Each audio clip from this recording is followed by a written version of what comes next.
Hi, my name is Matt Carroll with World Class Coaching, and today I want to talk to you about a U12 session I've created for finding tacks in the midfield with the help of Academy Soccer Coach.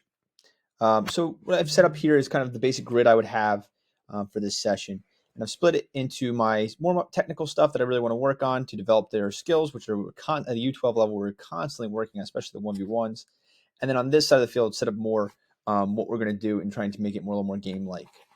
So over here, I've set up, I would have my warm-up, whatever your normal warm-up is to get the kids activated.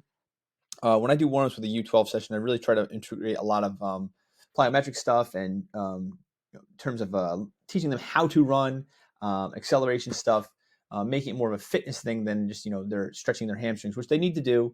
They're starting to get to that age where they're starting to get, not some bruises and things like that.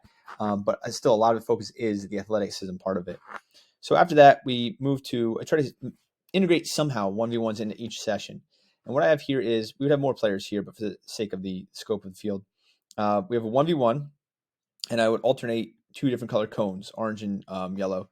You can do this with any cones, but I like the bigger, taller cones because it knocks them over and it gives them that sense of, yes, I accomplished this task. So what we would do is we'd have black versus yellow player, and they would go 1v1. And the first thing you do is find an orange cone and knock it down.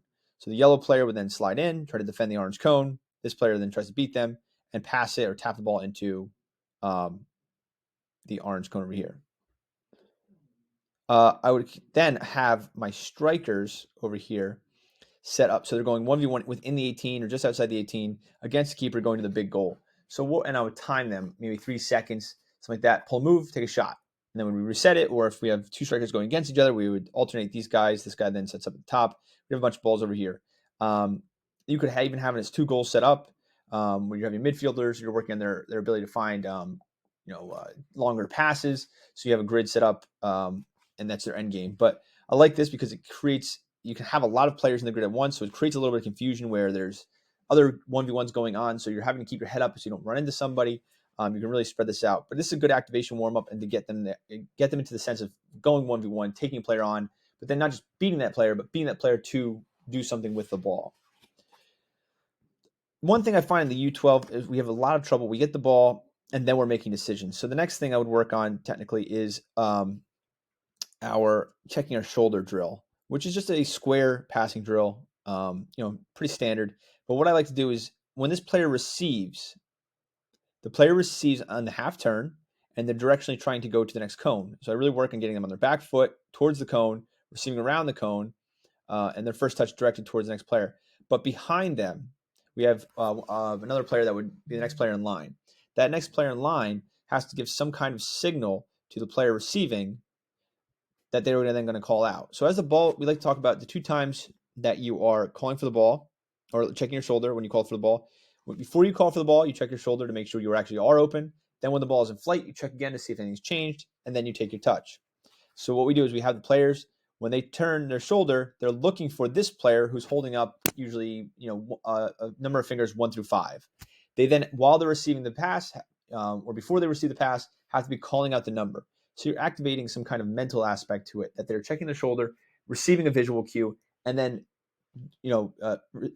giving out a verbal cue, and then they're doing the physical motion of moving to the next space.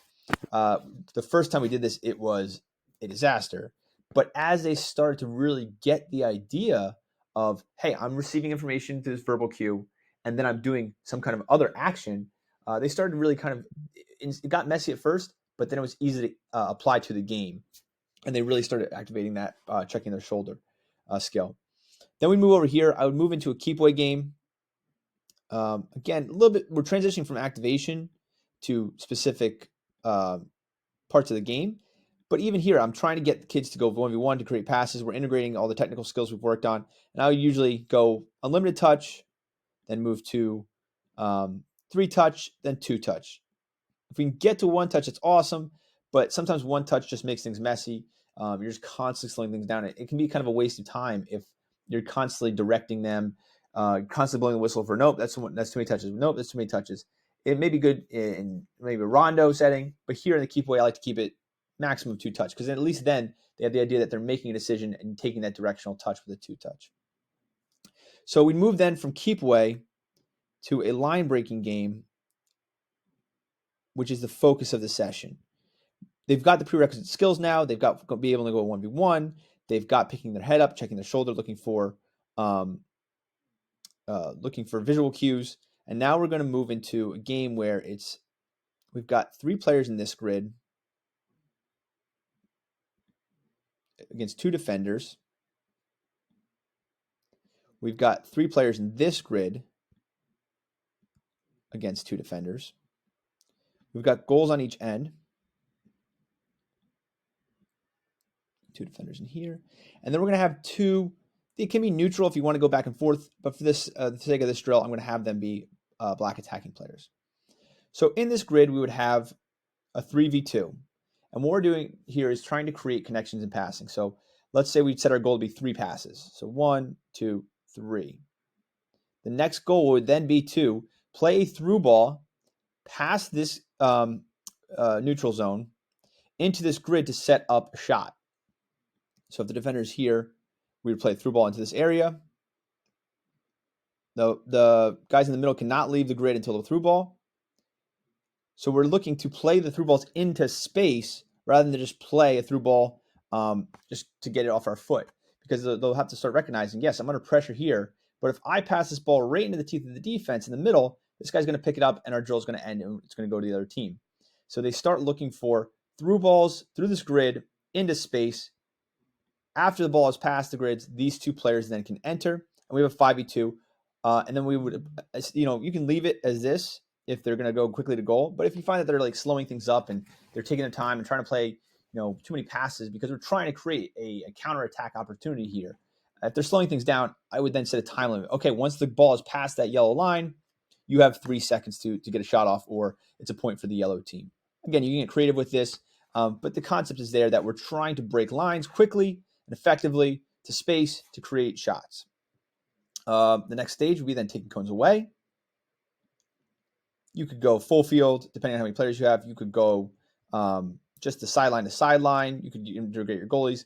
But here I would end, and I usually like to end on a game, full field game or half field game or some kind of small-sided game where they're integrating all of the concepts, the 1v1s, the checking the shoulder, the breaking of lines, the controlling the passes. All of that can go into the final game, and those would be my coaching points for the end of the session. So for World Class Coaching, this is Matt Carroll with the help of Academy Soccer Coach. Thank you for checking this out.